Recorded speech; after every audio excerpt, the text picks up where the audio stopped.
আসসালামু আলাইকুম রাহমাতুল্লাহ। মোৰ মৰমৰ দৰ্শক বন্ধুসকল, আজি আপোনালোকৰ মাজত তিৰমিজি শৰীফৰ এটা হাদিস লৈ আহিছো।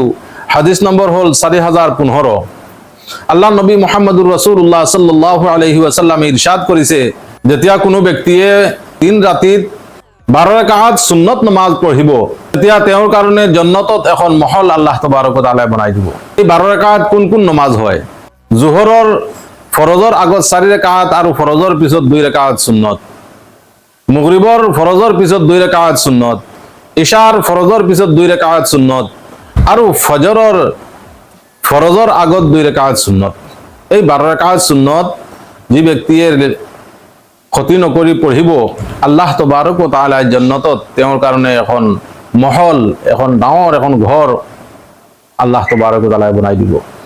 আল্লাহ তাআলা আমাক সবক আমি নামাজ পঢ়ো, সুন্নতে মুআক্কিদা যিবিলাক সুন্নত হয়, এই সুন্নতে মুআক্কিদা বিলাক আমি যাতে নপঢ়ি নাযাওঁ, আমি পঢ়ো আৰু যাতে ক্ষতি নকৰোঁ।